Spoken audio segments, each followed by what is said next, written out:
Olá, professores cursistas, tudo bem com vocês?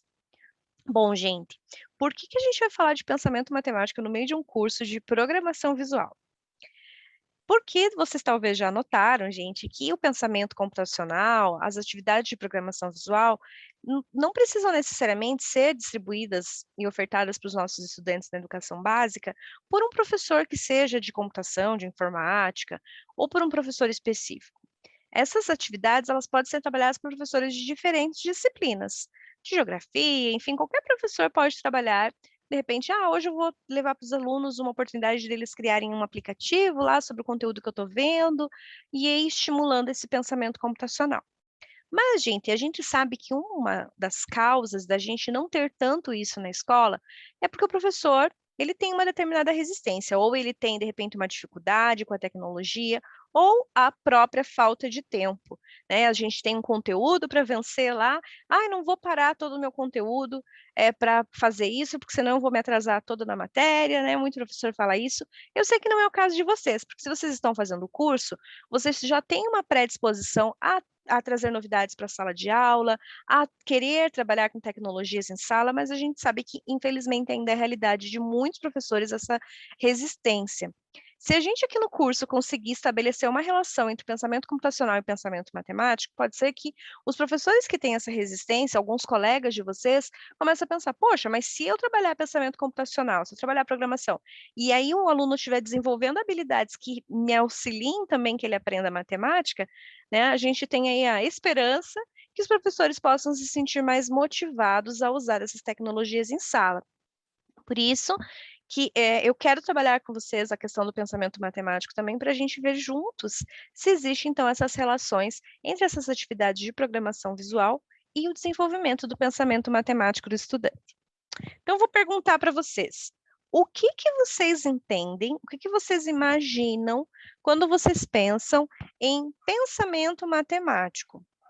Às vezes a gente usa até outros termos, né? O pensamento geométrico do estudante, o pensamento algébrico do estudante, né? Normalmente a gente está se referindo a alguns tipos de raciocínio ali do estudante, de uma estrutura mental dele, que auxilia com que ele faça algo relacionado à geometria, relacionado à álgebra e assim por diante.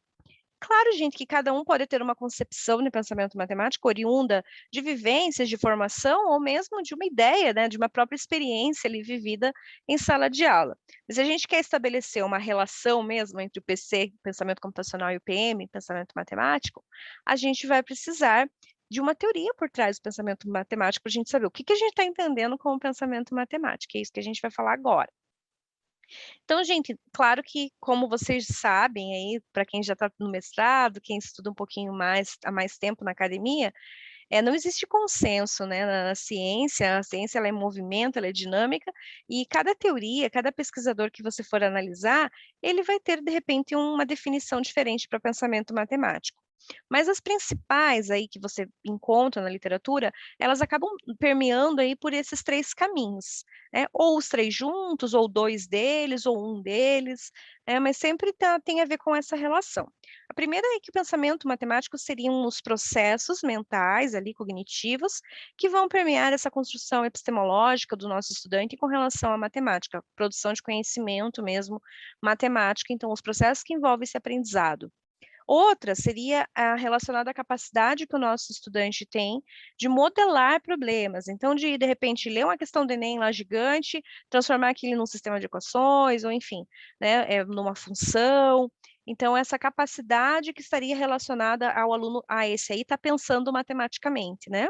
Ou ainda a capacidade, a possibilidade, a habilidade de o estudante, né, como cidadão, atuar na sociedade, tomar decisões, resolver seus problemas com base no conhecimento matemático. Então, a gente também pode entender dessa forma pensamento matemático, né? Eu vou lá no mercado, eu vou comprar um determinado alimento ou, né, enfim, fazer uma compra, e eu vou pensar matematicamente para tomar a melhor decisão ali se eu devo comprar X ou Y. Então, como eu disse, gente, dependendo do teórico, ele foca um pouco mais em cada um desses. Tem uma das teóricas, que é a Resnick, que não é o Resnick, o mesmo do pensamento computacional, que ela traz muito essa questão do cotidiano, né, de o estudante aplicar o conhecimento no seu dia a dia, isso que ele estaria pensando matematicamente. E existem outros que são mais relacionados ao cognitivo, ao epistemológico mesmo, que a gente vai trabalhar aqui no nosso curso. Só para contextualizar um pouquinho, gente, então o teórico que a gente vai usar, que é o Dreyfus, ele fez parte, tem toda uma construção de um grupo de trabalho, um grande grupo internacional, de assuntos ali relacionados à educação matemática, criado em 1976. Esse grupo se reunia anualmente para decidir, para pesquisar, discutir, enfim, temas relacionados à educação matemática. E aí, uma das discussões desse grupo foi justamente essa questão do pensamento matemático, porque se usava muito esse termo e eles, não, a gente precisa definir o que é pensamento matemático, o que é um pensamento matemático mais elementar, o que é um pensamento matemático mais avançado, e isso se deu em 1985. A partir disso, começaram-se a ter muitas publicações a respeito do pensamento matemático avançado ou pensamento matemático elementar, e uma delas ocorre em 1991, do Tony Dreyfus, que esse que é o teórico que a gente vai utilizar aqui no curso, que ele define, então, quais são os processos pertencentes ao pensamento matemático. Dois itens interessantes aqui do Dreyfus, é que o Dreyfus considera, gente, que já no ensino médio o aluno já consegue desenvolver um pensamento matemático avançado. Não é só na graduação lá de uma engenharia, né, de um curso das exatas, que o teu estudante consegue ter um pensamento matemático avançado. Ele acha que é capaz, sim, já no ensino médio. Se a gente pensar na teoria, né, de Piaget, nos estágios e tal, a gente consegue perceber que tem relação, que ele já, né, considera o sujeito maduro ali e tal, que ele tem a capacidade de abstração, por exemplo, que são itens que para o Dreyfus tem relação com esse pensamento matemático mais avançado. Ele não acha que exista tanta diferença assim, entre um pensamento matemático elementar e um pensamento matemático avançado, apenas alguns critérios a mais ali para que seja avançado. O TOL, ele diferencia bastante o elementar do avançado, e ele considera que o avançado é somente realmente lá no ensino superior.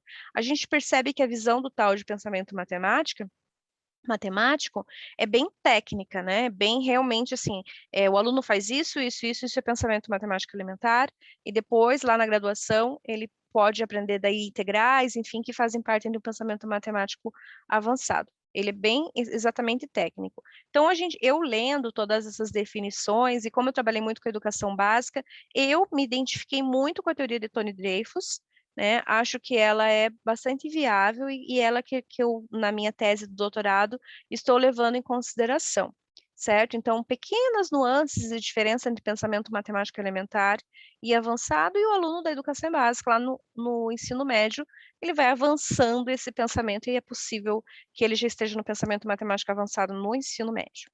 O que é o pensamento matemático avançado para ele, né? Para o Tony Dreyfus, então, que ele traz nessa teoria? Uma integração, gente, entre esses elementos que ele chama de componentes, que fazem parte, então, dessa estrutura cognitiva do seu estudante. Então, o aluno está demonstrando que ele tem um pensamento matemático avançado quando ele tem a capacidade de representar conceitos e propriedades, quando ele tem a capacidade de abstração. Cuidar, né, que aqui essa abstração não é a mesma do pensamento computacional, gente. Lá é só ignorar elementos que não sejam importantes, né? Aqui seria abstração matemática mesmo. A capacidade de descoberta, de intuição, né? Porque se a gente está falando de um pensamento matemático também, uma intuição, a prova, né? Então, tanto uma demonstração intuitiva como uma prova daí mesmo, enfim, né? Dedutiva, enfim.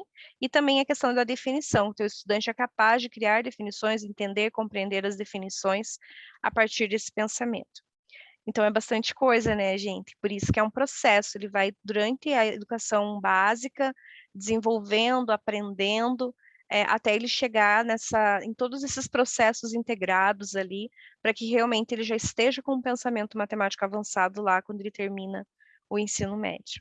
É isso, gente. Nos próximos vídeos a gente vai estudar um pouco mais sobre essa teoria do Tony Dreyfus, compreendendo os processos que ele traz, os principais, para a gente entender mais o que pode ser considerado um pensamento matemático avançado ou elementar, enfim. E aí depois a gente vai conseguir verificar, será que a gente levar o aluno para programar no Scratch possibilita que o aluno vá desenvolvendo essas habilidades, esses processos de representar conceitos, de descoberta, de prova, de definição, e os outros elementos que o Dreyfus traz? Aí fica aí de dica para vocês já irem pensando nisso. Até o próximo vídeo, pessoal. Bons estudos para vocês.